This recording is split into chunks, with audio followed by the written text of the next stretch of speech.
What I do is inconsequential. Why I do what I do is I get to shorten people's journeys every day. What I love about our hospitality industry is that it's our mission to make people feel cared for while on their journeys. Together, we'll explore what hospitality means in the built environment, in business, and in our daily lives. I'm Dan Ryan, and this is Defining Hospitality. Today's guest is an ingenious hospitality thought leader. He's a hospitality champion as well. He's a lifestyle hotel advisor and entrepreneur. Currently, he's a principal at Fishtown Collective and HN Capital Partners. Ladies and gentlemen, Jeremy Selman. Welcome, Jeremy. Thank you so much. How did you like the intro? I'm blushing. I'm not good with compliments.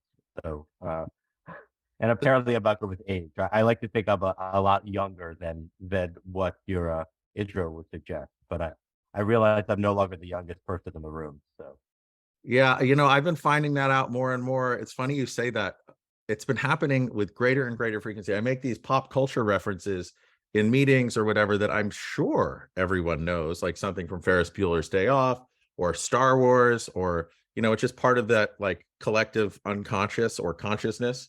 And I just say it, and then the kids look at me like a blank stare. I'm like, oh my God, you have no reference. So it's a sign that I'm aging well. I like to believe we all are. Yeah, we're like fine wines. I mean, this industry does keep us young. I think it also tends to be a pitfall for a lot of hoteliers as well. Actually, that is an amazing entry point. This industry keeps us well, or keeps us young. So in my conversations with you and kind of seeing your career arc and journey, there is a certain element of youthfulness that I think I really appreciate being in here. And I guess like we can just start off the bat with that. Like the industry keeps everyone involved in it young mind, fresh, new, always into the zeitgeist. But like, what is it that you love most about hospitality? I what I love most about the type of hospitality that I do is that we're touching all of the human needs. For the period of time that the guest is with us, and that includes both waking hours as well as sleeping hours. Um, as the hotel as the hotel, we are impacting, you know, sight and sound and smell and taste and touch, and we really have the opportunity to provide a holistic experience in a way that just dining doesn't, or a more limited service hotel wouldn't. Our goal is to offer a robust experience. So in thinking about that robust experience,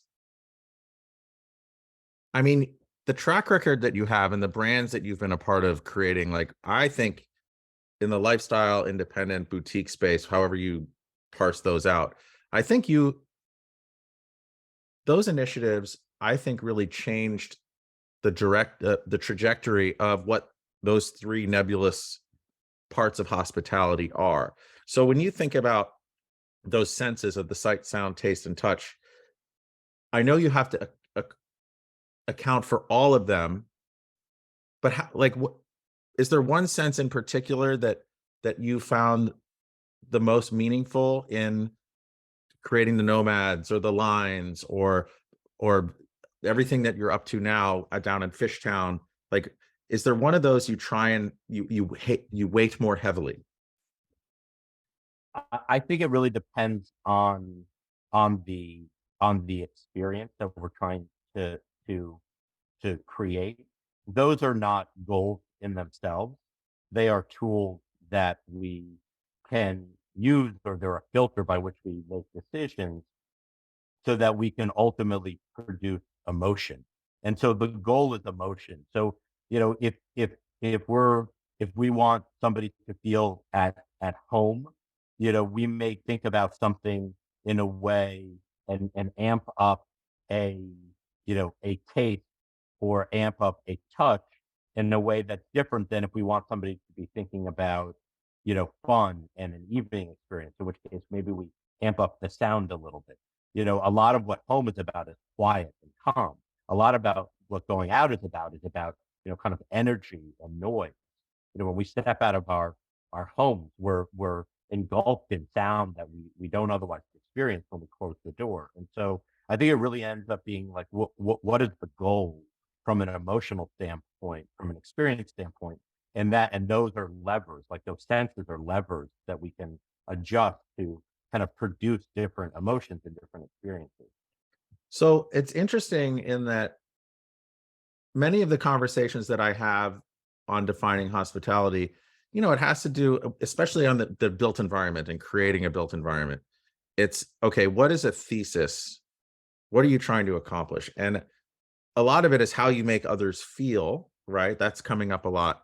But I Hmm. love almost, I think what's unique about what you're saying now is that to come at it with what emotion you want to evoke as the thesis, and then building into it of like, okay, so what kind of hospitality? Because hospitality is multifaceted, it applies to everything.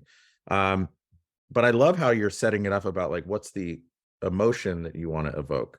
So as we look to to like on your career journey where you came from, one of the things I'm most impressed with by the projects that you've worked on is you've kind of helped reestablish neighborhoods. And I know that you've done that in Nomad, in some cases established. So reestablish or establish. So there's like the Nomad, which really it plopped down there and it created a whole new buzz in that kind of midsection of Manhattan. Down, I think at the line in DC, the line in LA. It just kind of breathe new life into those areas. And then you were telling me a little bit about Fishtown down in Philly. Um, how do you go about choosing and invigorating these neighborhoods? But I will say it's not like in these properties, it's not like a spaceship has landed into some foreign area. I think that you've also done a really good job of like, for instance, engaging doormen at Nomad or down at Perla. That I forget his name. He was amazing. But it's like everyone's kind of Eddie, like, well, Eddie, he's Eddie, amazing. He was so Eddie is amazing. cool. Yeah. But that's not just a new initiative. I feel like there's been elements of that through all the hotels that you've done, where it's like not just how you bring people in to work there, but also welcome people in kind of off the street to be like, hey, come check this out. Um, how do you go about selecting those areas? And like, I don't know if you can give your whole secret recipe, but like, it's amazing the impact that those properties have had over those areas. It's tough. It feels very intuitive, when it's happening, and then after the fact, it feels very obvious. Mm. Um, and so, I think there's a term of art in Yiddish called chutzpah, which sometimes is a bad thing and sometimes it's a good thing. But I think the idea of like having the chutzpah to kind of enter this neighborhood, which feels kind of obvious, right? You take Nomad in the neighborhood is sort of a perfect example. You have amazing building stock. It was a designated historic district. It sits in between um, Midtown Manhattan and downtown Manhattan. And, I think most of our listeners probably understand the geographic dynamics of Manhattan. Everything is really close together, in a way that other cities feel much more spread out in terms of density. Like it just, in hindsight, it's just so obvious. You just have to sort of take the leap and say, look, if we take this step, the other things are going to follow. And the Nomad District was really about the eighth, which also I was, one of the developers on, as well as the Nomad. And it was that culmination of those two that really that was really the catalyst. It was, Yeah. we engaged with eighth. It was a value price point, and then we stepped it up with Nomad. But in hindsight, it's like, yeah, of course that area is going to be ripe for hospitality. And then Just because I think also fundamentally. I neglected to bring up the freehand as well, where okay, so there's this kind of new, I don't want to put it in the micro hotel box, but it's like that newer, like smaller footprint, smaller rooms for people. Mhm, But I think in many cases, what I saw there in kind of an outlying neighborhood, right? mhm, not only did you attract a different demographic, most of those more unique type properties, or I don't want to say unique, but just that kind of model, you guys really turned up the volume on F&B in that area. And I actually, and maybe that's what it is, in many ways, that all those properties, like there's some pretty incredible F&B where it's like you don't want the hotel guests, you want everyone from outside to come in. Yeah, and I think that's we didn't originate the idea of F&B. I think we just heavily invested in it and really invested in partnership over doing it ourselves. I mean, Ian and Andre were great pioneers of the importance of F&B to the holistic experience.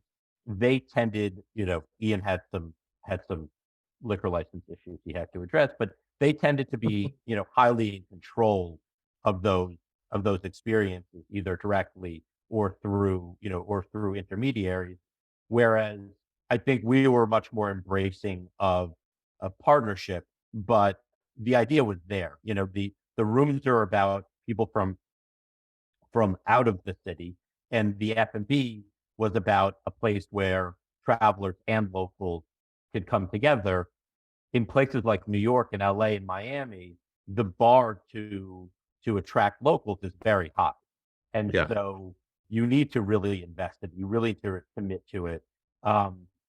I want to come back to freehand because I think the freehand idea was rooted in something different than the micro room. And I think the smaller rooms, especially in New York, because of the ability to rent, rooms by the bed versus by the room, were impacted by local regulation. But one of the things that we recognized in working with the standard and working with the eight was that the people that made those brands successful originally were ultimately priced out once those brands became successful and scaled. And When you say the people that made them successful, the guests that would the guests, go give the money to these amazing, inventive, and I don't know, transcendent properties, right? yeah, like take the original Ace in Seattle was 25 odd rooms. There were shared bathrooms. Like it was an Yeah. amazing experience, and it was at a price point that basically anybody could afford. Um, what happens when Ace comes to New York, and all of a sudden, uh, you know, all the bathrooms are en suite, and the room sizes are larger, and there's a real investment in the public spaces. The people and the ADR, the price point starts to climb, and so those really interesting creative people that were able to kind of stay and engage and create the energy of the place are no longer able to afford to really visit there as frequently. And so we were thinking sort of fundamentally like, how do you continue to be accessible to this sort of broad audience, and especially the younger, more creative people that are pioneering? And so our response to that was like, look, let's create a product that no matter how much compression, how much business imperative, will still be relatively affordable. And Mhm. so that was really the idea behind Freehand was let's create a mechanism for allowing this experience to remain accessible to young creative people. And just from living nearby, I just remember I think when a hotel, like when one of those independent boutique lifestyle, I don't even know what the hell you call them anymore. Like I don't know. whatever, that Yeah, thing, those cool hotels, right? When they be, I never think that. you, yeah, when I feel like they've arrived when when you're in when you're nearby and people are like, oh, I'm going to the Freehand. And you just hear that. It's kind of like when you're in Chicago on a nice day and people are like, everyone starts talking about, are you going to Wrigley tonight to watch a Cubs game? It's like a thing. It's not like, I don't even think they're going to the game to watch the game. They're going to this place to socialize and have fun. Yeah. I mean, I love the Wrigley example. I mean, I think that is like quite literally the aspiration. Um, but when the hotel, when the experience becomes part of the local zeitgeist, um, that's when you know you've sort of accomplished it, Yeah. And whatever that is. And so, quite honestly, it becomes harder the more luxury that gets introduced, the harder that is. yeah. Um, and and I think it really informed our approach to Nomad, and it is now informing my approach to Perla, the new brand we launched in downtown LA. So when I saw you at Perla, there was this idea that the general manager, I can't remember his name right now, Adam. Adam, he was Yep. talking about, was it smart luxury or was some kind of luxury that was like a really cool hmm new concept or repackaged concept about what luxury is. So can you walk us through? I hope I didn't get it wrong. And can you walk us through what he was talking about? Yeah, I don't think we're there where we sort of like named it, but it's the idea that we let the guest choose um choose their engagement. Mhm. And so it's a luxury that is based on guest empowerment. If somebody wants to have a long engagement with a staff member, we will offer that. If you have a business traveler that's moving quickly through a space, and they're much more focused on convenience and paying for convenience, and their view of luxury is like convenience, then we can offer that. And it's a real departure from um, more traditional standards of luxury, where the brand defines what luxury means to that brand, and then the delivery of service is done in a very kind of formulaic way. What we focus much more on is an ability to kind of read the guest and Mm, understand. It's always delivered with a smile, um, and that's really important. We are definitively about inclusivity, not exclusivity. There's no aspect of that we really kind of aspire to. mm, Um, but it is about empowering the guest to communicate with us either directly or through signals. What they need out of the experience. And look, sometimes they don't know, and our team is really trained to deliver a great experience if we're not getting those signals. But it's really being aware and open to this is actually what the guests want, and so let's give the guests what they want.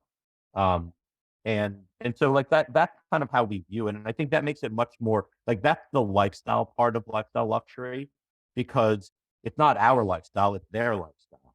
yeah. Um, and I think, luxury in the traditional sense is about, a very kind of rigid service model. And, people that like Four Seasons for that model. And people that like Ritz Carlton like it for that model. And I have no fundamental criticism of it. Like they are, those can be wonderful experiences. But I think what our focus is really empowering the guests to communicate what like they want. And then, so many of the conversations I've had here, one of the frustrations within hospitality is I know that you said this formulaic application of luxury, but there seems to be so many disparate systems within hospitality from, you know, the PMS to the CRM to the like whatever. How do you properly engage with a guest to determine what it is that they want and remember it without being like intrusive? Um, so I worked with a really wonderful hotelier GM named Meredith Morgan. She was our original general manager at Nomad, and um, you know the lesson that she taught me, and it was a really important lesson, is that in hospitality, you're kind of hiring for the person, not their experience. Like you can teach anybody how to use the PMS. You can teach anybody how to use the CRM. You know, the real art of hospitality is actually the engagement. And so, that process starts at hiring. I think part of the reason why, Perla's TripAdvisor scores have risen so rapidly. And when I say rapidly, like they've risen in an unprecedented way in my experience. And I think Perla was my 22nd hotel opening, something like that. Is because I think we just did a really good job of hiring, front desk people and managers that were really kind of tuned into the idea of, you know, let's really understand what the guest wants from an emotional sense, and let's try and engage with them. And so, yes, they're all, I hope they're all very proficient at, pushing the buttons and, booking the thing and checking people in, but that's not really their function. All of that can be so automated at this point. Um, it's actually about, shaping the experience and understanding the guest. I think a lot. I love on the hiring part because it actually that means you have a strong culture because you're attracting and deciding on people by what your culture is, right? And it's like with Danny Meyer and his hospitality quotient, which there's ways to find that in who you attract and who you Mhm. hire and who you retain. Um, and I guess like to tie it back, it's interesting that you were saying like the who you hire in doing custom furniture, we have like a real strict process on how we get everything figured out and approved. But that process can be annoying to some people sometimes. So when we kick off a project, we just ask like, "Hey, we're going to send our weekly updates on this day, or can we do this?" And it's like asking those first couple of questions. You get a real great idea of like, "Oh, don't send them on Friday, send them on Tuesday. I prefer to be spoken to or emailed or texted." We get to figure out in that first question about what they Mhm. want. I'm sure it's very similar in the hotel operation side. It's exactly the same. And thankfully the technology is sort of catching up to it. So, Mm, it used to be very challenging, the pitfalls of texting with a guest. mhm, We now have software that makes it very easy. If mhm, a guest elects to be communicated through text, we can easily do it. Something we discovered at Freehand was a lot of overseas guests communicated us through Facebook. No American guest would ever communicate with us through Facebook. For some reason, European guests felt really comfortable, and that was a form of engagement post booking on how they would engage with us. So mhm. we just had our guest service person start checking Facebook regularly, and so it's just about listening more than anything Yeah. else. Um, and look, it's been a long time, if ever, that I've ever hired personally a front desk agent. I've hired lots of GMs and senior executives, at the hotel level, but within the operating businesses, I've hired lots of people, and I focus some on the experience. I focus a lot on what people's interests are, um, because I think it says a lot more about how good a champion of lifestyle hotels they will be. If Mhm. people tell me they're not interested in food, they don't spend their time dining, and they don't spend their time traveling, or they don't love architecture, I'm like, well, why do you want to come work for a hotel company? You can go, you're building a building, you can go build anybody's building. Chances are you'll get paid more to do that someplace else than you'll do with us. So for me, it's really important. Like, we're hiring a human, right? We're not hiring a skill set. We're hiring a human. And our goal, and we don't know, we're not always successful with this, but our goal is that, that idea permeates the entire org chart. And so, at Perla, you will notice when you walk down the hallway, our housekeeping team will smile and say hello. And, quite honestly, that's something that the hotel team came to on their own. It was not a conversation that I had, but, it was the profound difference that I came to understand between, hotels and freehand, which we champion really as much more of a shared accommodation or a Mm. hostel, and the experience that I had in hostels. was that, when you walk down the hall in a hospital, everybody says hello to you. And if you walk down the hall in a hotel, if anybody says hotel to you, it says hello to you, you like look at them like, do I have something on my face or, like, but so like it's a profound cultural difference in the consumer. We've now tried to introduce that in a very organic way to the hotel, right? Mm. Because that's about hospitality. It's about, being a welcoming, inclusive environment. And if a housekeeper thinks that their engagement with a guest is not important to that guest experience, we're missing something. I totally agree. Um, I heard you say lifestyle a couple of times and just drop it there with confidence. So I'm just going to call them lifestyle hotels. Thank you. Yeah, but Thank you. boutique. I've said boutique, and then we did this great partnership with the MGM Resorts, and that hotel was 2,700 rooms, and and then lifestyle just seemed like the right word. We stretched it with the line when we were creeping up to 400 keys, but like when we got to 2,700 keys, lifestyle felt like the right. Well, on the lifestyle thing, I could also say like my dad traveled a lot. He sold cosmetic bags and stuff like that.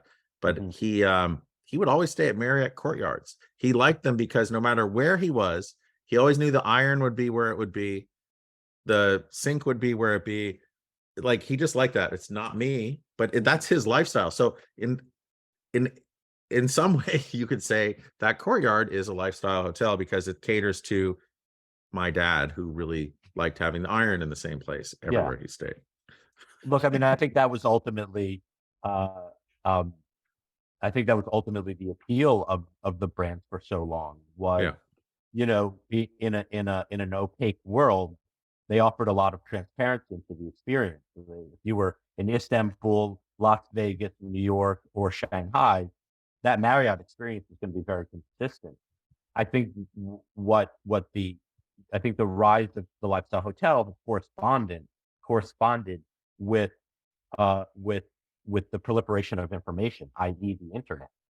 I now can know what the GM's name is of that 50-room hotel in in in Costa Rica because the internet tells me what it yeah, is. And that's the level of detail that, the typical guest just didn't have access to 25, 30 years ago.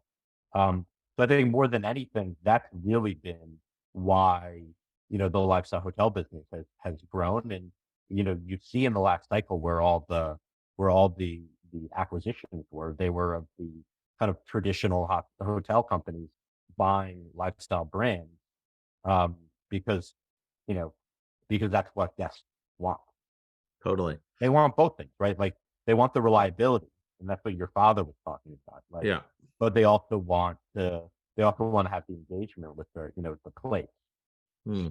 I want to go back to the powerful idea that you had of like it's your job as a hotelier to produce emotion, right? So that's your thesis, and it really depends on where you're going. Many people don't know, but you come from a film background, right? I do. So, but I want to kind of tie it in because where film is like the ultimate storytelling, you're kind of limited at a screen, right? But you're also trying to evoke emotion. If you could go back to your Hollywood days, how did you? Is there a thread that connects the emotion that you would learn how to like work towards in a film production to what you're doing in hotels? Is there any kind of thread that you can do that took you from that original place to becoming a hotelier that you've carried on with you? Yeah, and look, I don't want to overstate my experience in the film business. It was a very intense experience for a short while, a long period ago. I feel like I'm Will Hurd in The Big Chill. Um, uh, but it was a profound experience for me. And look, I don't. It was less about um, emotion for me, and or the through line is less about emotion, um, and more about like the alchemy of collaboration. Um, and the film business in the place that I was, and I worked for a rather infamous gentleman named Scott Rudin, who is notoriously tough and ran into some problems. But I could also say, you know, while I was while I was while I experienced some of that toughness was a really powerful and positive experience for me. Um, and uh, and the film business, at least then, was really about collaboration. And there was a lot of left brain, right brain. And all of a sudden you had all these people coming together. You had technical people, you had marketing people, and you had creative people. And they were producing something that on their own, no single individual or function could do. And that's really the same in the lifestyle hotel space. It's it's the idea of, the team coming together, and the people that get known for being hoteliers, and I'll reference the Ians and the Andres. They're more about being great producers or conductors than they are about being great artists. And so, and that's not to disparage it. It's a much more powerful thing to be able to get the best out of other people and bring them together than than uh than to be able to do it yourself. And I think when you lose sight of that, like that's when hoteliers start to fail. When they think it's about them and not about, the team, I think there is failure. Some of it has to do with ego, but a lot of it has to do with the passing of time. And, we started this by saying, like, I'm no longer the youngest person in the room. If you think that your tastes at 45, in my case, are going to be entirely applicable to people at 25, I'd be fooling myself. So, I think if you think of the hotelier as a conductor or a producer, it allows for you to remain relevant for a very long time versus if you view yourself as the tastemaker or the creator, because you will evolve with age, but you're probably evolving in a way that is different than somebody that's 25. I was talking to someone a couple of chats ago, and more on the CapEx side of like Mhm. doing the renovation or the new build. And this term came out that was like conducting the symphony of insanity or something like that. And Wrangling cats. yeah, wrangling cats. But what's resonated the most with me as you were talking about this is you said the alchemy of collaboration. Mhm. And I think that's a really good entry point into the next part, because of the 22 hotels that you've worked on in your career post Hollywood, Jeremy, Mhm. uh, you've had so many partners, from capital partners to operating partners to vendor partners to consultant partners. And then as you look at like what you what you've learned there, even with MGM, like huge corporate partners, as you look at where you from where you've come to where you're going, what excites you most about the partnerships and the vision of where you're going from here forward? Thinking about that alchemy of collaboration, basically, like, what did you learn from all of your past partnerships to where you're going now? Um, I, you know, I wish it was something more tangible than just like an openness. I think, you know, the openness to new ideas is just so important. Um, and if I think about the unique successes that we've had, and a lot of them have to do with being pioneering, it's really about an openness to new ideas. The idea that a hostel can be elevated is a new idea. The freehand is the result of that idea.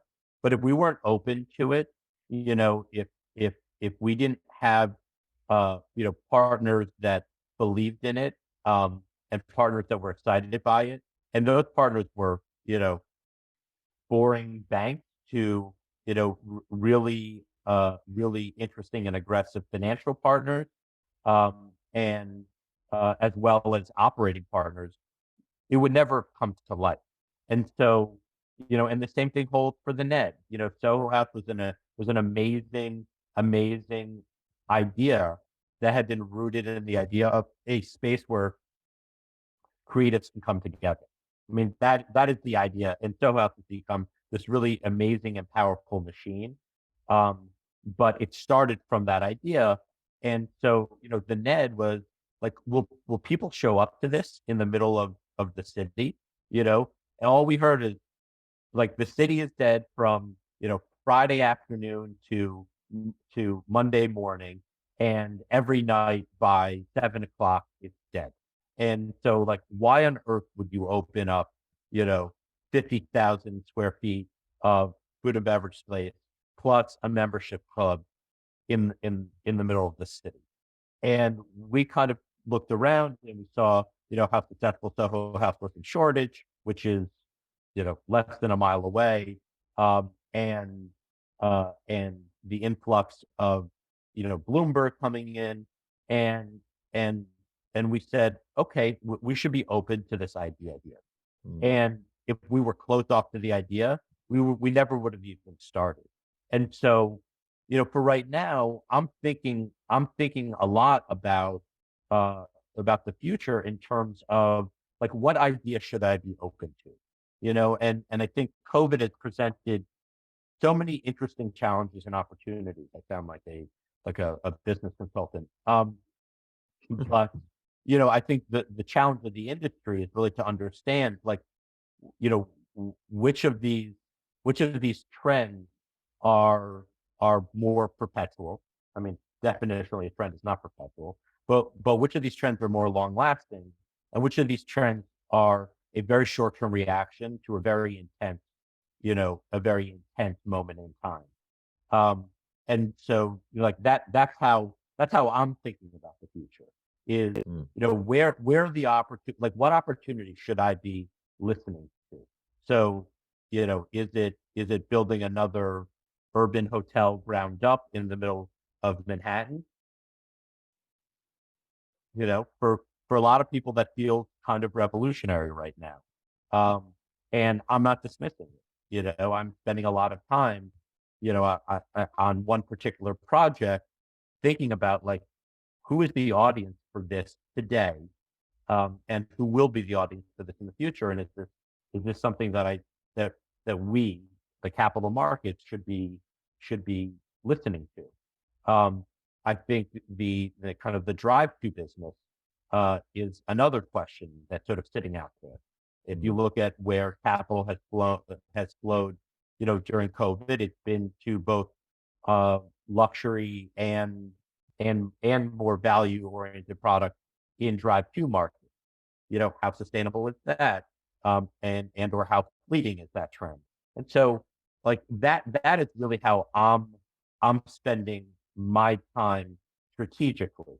There's all the practical, business of opening a new hotel, that we need to be thinking about in terms of Perla and some of our other existing assets in Dallas, but also, um, but the more kind of creative strategic side is just really asking that question, like, what should I be listening to right now? Like, what ideas should I be open to? Should we be open to?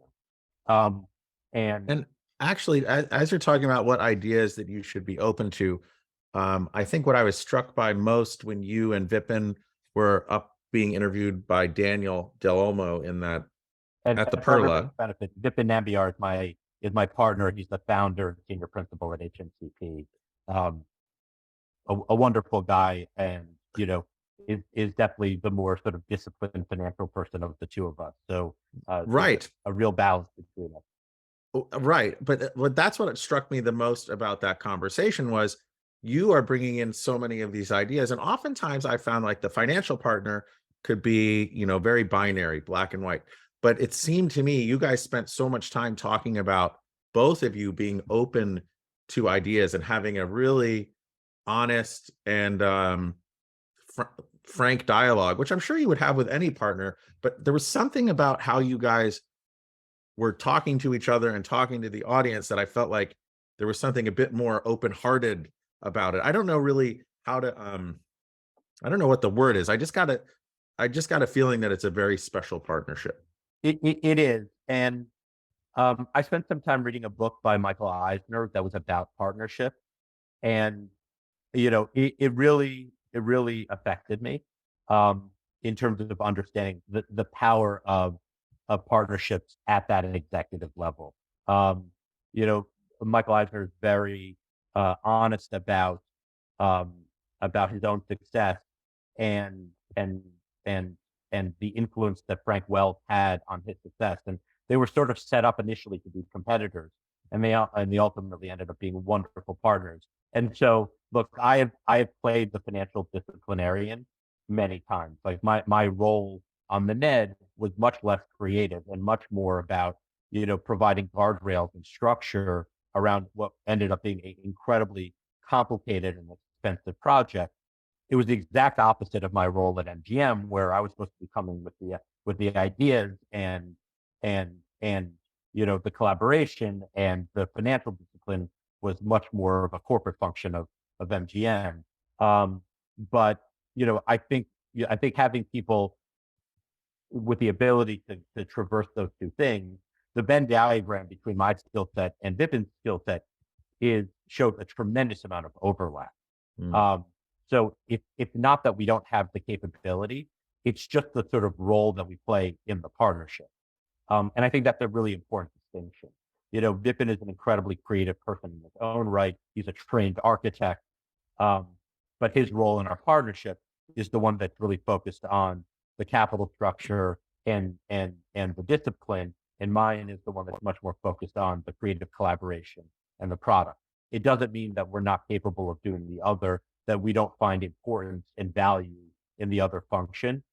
I would not be a good hotelier if I was not disciplined financially, and Vipin would not be a great investor in the types of products that he invests in, both with me and without me, if he wasn't incredibly creative and had amazing vision. So, it's about the roles we play, not the skills we have. Mm. Um, and then how did you come across Vipin? Like, when did you guys meet? So we met uh, we met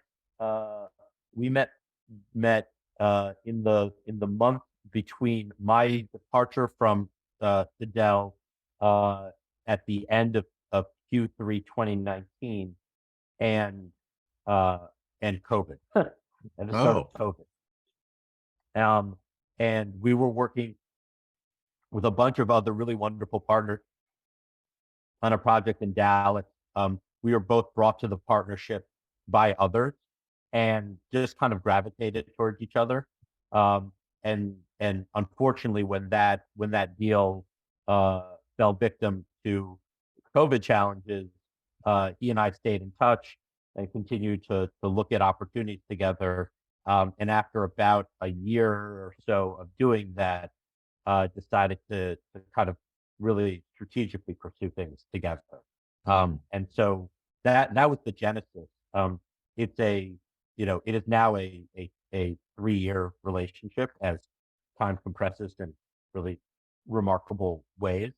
Um, but is relatively new in both of our careers. Um, wonderful.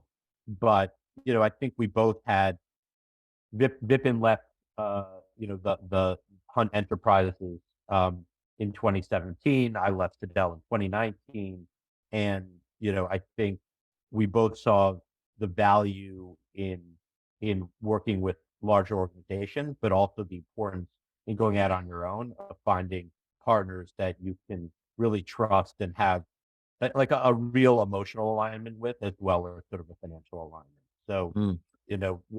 Who Vipin and I have that, which is wonderful. I love it. And then I definitely thank you for mentioning the Michael Eisner book. Who is the partner that he was set up originally to be competitors with? Uh, his name was Frank Well. Frank Wells. Okay. Yeah. The reason why I'm asking, as we're talking about partnerships, in 2019, I was having challenges with my furniture company, and a Hmm. phone call, my phone rang, and it was this guy Gary Berman from Berman Falk, and he's like, "Hey Dan, um, I've been in your situation before. I'd love to talk to you about doing something different." And I Hmm. was like, "You're kidding me." That was amazing.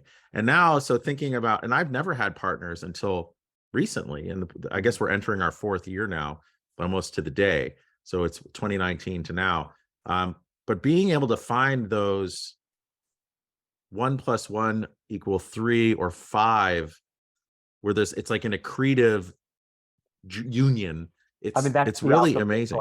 right? That's the alchemy of collaboration, right? Like that is in it in a nutshell amongst two people, but it could be amongst, companies and teams.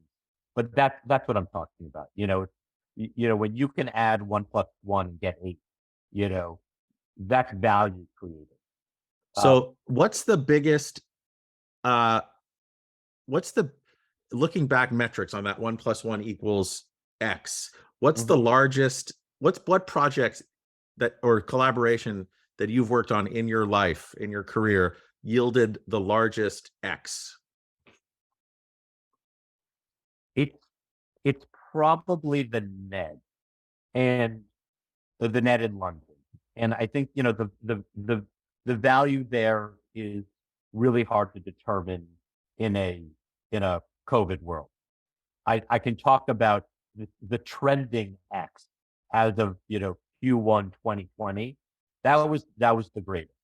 We had and it really involved uh um participation and influence from every aspect. So, we had an investor in Ron Burkle who, saw the potential in a partnership between two companies that he had, invested in and really helped grow, meaning Soho House and Fidel.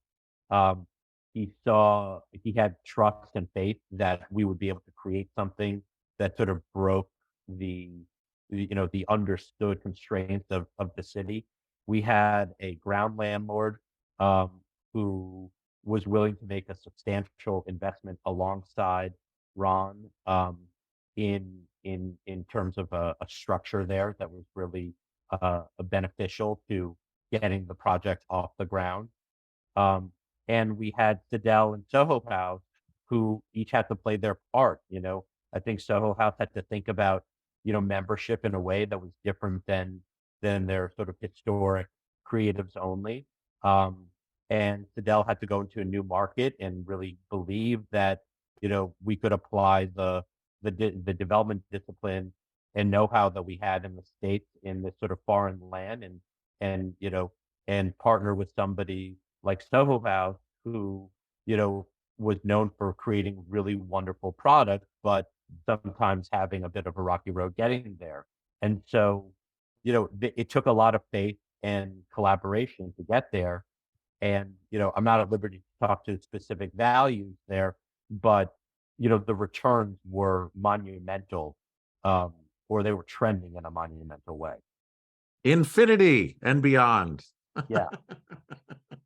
um, okay, so I love that I'm gonna just I call it R&D, rip off and duplicate, but I'm gonna R&D the alchemy of collaboration Mhm. for a lot of conversations because I think, especially in hospitality, as we think about that 1 + 1 = not 2, it has to be 3 or greater. Like it's almost like we have to look at that as a filter for everything that we do. And I think it also just shows when you start going down that line of questioning, it's like we all stand on the shoulders of those before us, right? And we're not in a vacuum. We all depend on everyone. And to really produce that emotion that the ultimate goal is, we just kind of have to go there. So if we take that alchemy of collaboration and look to the future, what's exciting you most about the future with respect to alchemy of collaboration in your worldview and what you got going on?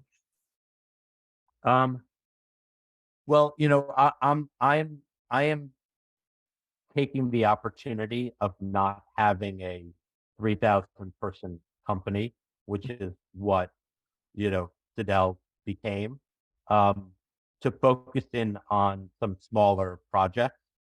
Um, and that's been a really kind of rewarding experience. We quickly grew at Sidel to a place um, where we couldn't really look at 100-room hotels, even if the economics worked. And we won't go into the challenges of operating at that scale. Um, uh, the size itself became a real challenge when we had a 25 to 30 person development team, all all really talented and compensated accordingly. Um, and you really just kind of a wonderful leadership team at the Dell. And I'd be remiss in not mentioning Andrew Zobler, who was the CEO, was the founder. Um, and and it became very challenging as for us to do these sort of smaller personal projects. And Mhm. so, uh, you know, Vipin and I have set ourselves up in a way that we can do some of these smaller projects if they make sense financially. Um, and so we are working on some much smaller 70,000 square foot and lower projects, um, which which when we're not thinking about quote unquote feeding the machine, we can do. Um, Mm. and so, we're thinking about scalability. So, like for me, that's what I'm personally most excited about. Um, I think from an industry standpoint, I think what I'm most excited about is really understanding the balance between technology and service. I think it's going to be the greatest challenge that the industry faces going forward. From a hospitality standpoint, there's going to be other financial pressures, which are going to heavily influence that conversation. Wow. Um, but I think that's the challenge that is going to face the industry is like how do we balance those things? Mm. Because we definitely have some competitors flanking us, and um, I'm talking about like the Saunders of the world, which are, heavily technology reliant, um, but not particularly human touch reliant. Mhm. Um, and I think the hospitality industry can combat that. Uh, combat makes it sound aggressive. I'm not speaking about it in an aggressive way, but there's a counterpoint or an experience that can be derived through producing or enabling more kind of human contact. And so how do we balance those things to continue to allow hotels to be feasible, continue to pay a strong living wage to the people that deliver that service, um, but also not having hotel rooms that have to cost, you know, 3 times as much as they did 5 years ago. Yeah. Um, it's interesting as you talked about the growth and scale that Sidel achieved, and then you think about the leadership team that's there. It's always difficult to get over certain hurdles for any business, right? Like you're a founder, then you're on this growth path, you're scaling. Like what happens then? And I don't really want to talk about this, but I was just having a conversation with someone the other day, thinking about with the rise of Amazon, how incredible Jeff Bezos has been as a CEO. Love or hate Amazon, he's not the CEO as of recently, but he Yeah. went from being the dude driving around in his beat up Toyota Camry all the way to, within the past year, I think he left his CEO seat. And it's insane to think that he did that. Like I can't think of another company that had the same CEO through that whole. I mean, Mark Zuckerberg is another one. I mean, there are examples now, but they're truly unicorns, right? Mhm. And I think for most examples, and look, we're talking about software, so scalability, talking about technology. The scalability of technology is very different than the scalability of like consumer products and other things. Mhm. Starbucks is probably a good example of having a consistent CEO. Took a hiatus but came back. Yeah. Apple is also similar. Um, I think and the role of the CEO is something that I think a lot about, um, and quite honestly advise CEOs today about. Um, and look, ultimately the role of an entrepreneurial CEO is to do everything, and the role of a stabilized company CEO is to is to set strategy and maintain focus and think about capital. Like, whether that capital is from the private markets or the public markets, those are the two basic functions of a CEO in a kind of an established business. But I would also say there's a third one too. It's like really always breathing life into the culture of the company, right? I feel like that's often, I hear what you're saying, but I also feel like to keep going and keep that special glue or that special sauce Completely. that kind of binds everyone, there's got to be like a culture cheerleader, or and maybe that goes into the strategy component, but I feel like that is overarching everything. Yeah, I think of that as strategy, as part of the strategy and focus, but it's absolutely critical, and I think is, in some respects, is the greatest challenge of companies, whether they're big or small, is understanding what their culture is, defining it in some way that allows you to communicate it to your team is is a huge challenge, and one that often is ignored because of resource scarcity for a Right. long time. And I totally get it. When you're in a resource scarce environment, strategy becomes a very, very narrow thing. Um, but I completely agree with you. And it's also on the culture. It's not just identifying and disseminating it to the team. It's also the real key is getting that hiring, because then you can bring in more people on the team within that umbrella of culture, but then they also become raving cultural advocates for whatever the mission is. And it's really exciting. I know it's really hard, but I think the key that I've seen is it just needs to become a part of the vernacular or the lexicon. Like it has to be not just a poster on a wall. It's got to be lived and breathed and spoken about all the time. Absolutely. Like, I think culture is something that needs to be openly spoken about and taught. Mm-hmm. And I sort of harken back to the comments I made about like my own hiring practices. That's why I'm always asking, like, what interests you outside of work? Mm. Like, a lot is going to be asked of you within these four walls of work. So, you need to be passionate about what you're doing here, and uh, you need to start to think about it a little bit less like work and more about lifestyle. Um, you Boom. boom, about your lifestyle. So, like, what do you want? Like, how do you spend your time when you're Mm. not here? Because I want that to influence how you spend your time while you're here. If you're really passionate about music and art, I want to understand in the development process, like, how are you influencing? How is the product being influenced by this passion of yours? Because Mm. I'm going to let you exercise that passion in the process. Um, Or we could call that passion. You want to enable others' chutzpah, to bring it back full circle, yeah, right? So that then they can produce the emotion.